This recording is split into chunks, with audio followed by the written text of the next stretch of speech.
नमस्कार. मी शिवाजी काळभोर, पत्रकार, सातारा. यशवंत महाराष्ट्र यूट्यूब चॅनलमध्ये आपलं स्वागत आहे. काल पंतप्रधान नरेंद्र मोदी यांची भाजपच्या उमेदवाराच्या प्रचारार्थ कराड येथे सभा झाली. सभेला चांगली गर्दी झालेली होती. आता आजकाल एवढ्या मोठ्या सभा घेताना गर्दी कशी जमवायची असते यासाठी उत्तम प्लॅनिंग करावं लागतं. प्रत्येक नेत्यांना टार्गेट दिलं जातं, किती वाहनं आणायची, किती लोक आणायची वगैरे. कारण लोक एवढ्या उन्हातानाचं आणि उष्णतेचा पारा 40च्या आसपास असताना एक 2-4 तास एकाच ठिकाणी थांबणं हे मोठं दिव्य असतं. ही गर्दी उत्स्फूर्तपणे कोणत्याही सभा असल्या तरी उत्स्फूर्तपणे येते असं वाटत नाही. यातली बरेचसे लोक कोणत्या तरी अपेक्षेने आलेले असतात आणि ते वेळोवेळी आपल्याला दिसून येतं. आता मोदींसारखा मोठा नेता येतोय म्हटल्यानंतर गर्दी जमवणे भागच होतं. या उलट शरद पवारांच्या जिल्ह्यातील सभा बघितल्या तर तुम्हाला ती गर्दी उत्स्फूर्तपणाने जमा झालेली आहे असं दिसून येईल. काल मोदींनी जे प्रचारात मुद्दे मांडले कराडच्या सभेत, ते कोल्हापूरच्या सभेनंतर तिथली सभा आटोपून आलेले होते. परंतु 2014 आणि 2019ची तुलना करता यावेळेला वातावरणातील बदल लक्षात घेऊन नरेंद्र मोदी यांनी महाराष्ट्रात सभांचा सपाटा सुरू केलेला आहे असं दिसून येतं. कदाचित मोदी आपल्या भाषणात थोडेसे थकल्यासारखे दिसत होते. त्यांची देहबोली जरा वेगळी दिसत होती.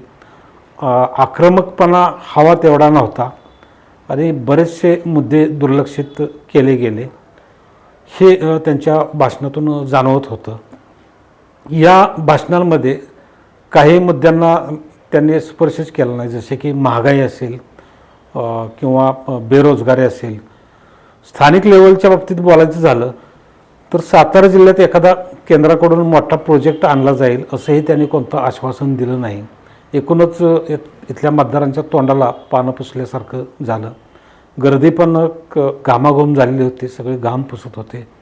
आता बाटल्या पाण्याच्या न्यायला परवानगी नसल्यामुळं जे त्यांच्याकडे जे फोटो वगैरे दिले होते त्यांनाच ते वारं वगैरे घेत होते आणि कधी एकदा हा कार्यक्रम संपतोय असं लोकांच्या चेहऱ्यावरून दिसत होतं. हे सगळं होत असताना ज्या ठिकाणी जी भूमी यशवंतराव चव्हाणांची कर्मभूमी आहे, ज्या भूमीत यशवंतराव चव्हाणांच्या समाधीच्या दर्शनासाठी लांब लांबून दूरवरून लोक येतात, नेते मंडळी तर आवर्जून येतात, फोटो काढतात आणि पेपरला देतात, त्या यशवंतराव चव्हाणांच्या बद्दल मोदींनी एक अवाक्षरही काढले नाही.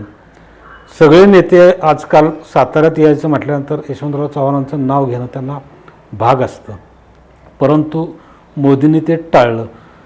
कदाचित त्यांच्या अजेंड्यावर या निवडणुकीत, प्रत्येक निवडणुकीतच असतो, काँग्रेस विरोधक म्हणूनच अजेंडा असतो आणि यशवंतराव चव्हाण त्या पक्षाचे नेते होते असं त्यांना वाटलं असावं. परंतु 1977-78 साली ज्या वेळेला यशवंतराव चव्हाण इंदिरा गांधींचा विरोध पत्करून उपपंतप्रधान झाले, त्यावेळेला त्यांनी इंदिरा गांधींशी विरोध केलेला होता आणि त्यांचे मतभेद झालेले होते. नरेंद्र मोदींना काँग्रेसलाच जर विरोध म्हणून बोलायचे असते आणि यशवंतरावांचे नाव घ्यायचे असते तर हा मुद्दा त्यांना वेगळ्या प्रकारे मांडता आला असता, परंतु त्यांनी तसं काही केलं नाही. याचा निश्चितच कराड पाटणच्या किंवा एकूणच सातारा लोकसभा मतदारसंघाच्या मतदारांवर परिणाम होण्याची शक्यता दाट दिसून येते. कारण सभा संपल्यानंतरसुद्धा तिथं उपस्थित राहिलेल्या लोकांच्यात कुजबूज होती की नरेंद्र मोदी साहेबांनी नाव घ्यायला पाहिजे होतं यशवंतराव चव्हाणांचं, त्यांनी नाव टाळणं चुकीचं होतं. त्यामुळं या निवडणुकीत आता मतदार काय भूमिका घेतील हे आपल्याला दिसून येईलच.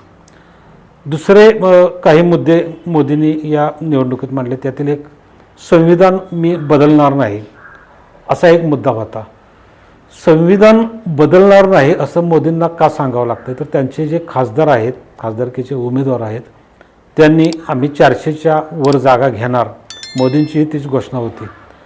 आणि हे जागा मिळाल्यानंतर आम्हाला पाहिजे तसे कायदे कानून बनवू आणि राज्यघटनाच बदलून टाकू, अशी भूमिका वेळोवेळी मांडलेली आहे.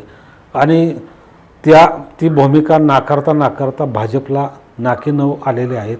त्यामुळे प्रत्येक सभेत त्यांना सांगावं लागते की आम्ही संविधान वाचवणार आहोत. या सभेत विकासाचे कुठलेही मुद्दे मांडण्यात आले नाही. जसं की मी पहिल्यांदा सांगितलं, बेरोजगारी किंवा महागाई कमी करण्याबाबत शेतकऱ्यांचे जास्त मुद्दे मांडले नाहीत. शेतकऱ्यांचे मुद्दे महत्त्वाचे होते. शेतीमालाचे कमी झालेले दर, साखरेचे दर कमी झालेले, इथेनॉलचा वापर कमी झालेला, जे 10% आश्वासन होतं ते पण पाळलं गेलं नाही. शिवाय ऊस शेती आजकाल शेतकऱ्यांना परवडत नाही. कराडच्या ह्या पट्ट्यात, कराडच्या आसपास सांगली असेल, कोल्हापूर असेल, तिथून पण मतदार आलेले होते. परंतु गेल्या 4-5 वर्षात ऊसाचा दर हा 3,000च्या आसपास घोटाळतो आहे. त्याबद्दलही काही त्यांनी बोलले नाहीत. सोयाबीनचे दर तर बोंबललेत. जे दर 7-8 हजारावर गेलेले होते ते 4-4.5 हजारावर गेलेत. विदर्भ किंवा खानदेशात कापसाच्या भावाने निच्चांक गाठलेला आहे. या शेतकऱ्यांना यांचं जे लाखो करोडोंचं नुकसान होतं आहे, ही नुकसान भरपाई त्यांच्या शेतकरी सन्मान निधीमधल्या 500 रुपयाच्या मदतीनं कमी होणार आहे का? तर नाही. शेतकऱ्यांच्यात याच्याबद्दल फार मोठा आणि तीव्र असा राग आहे.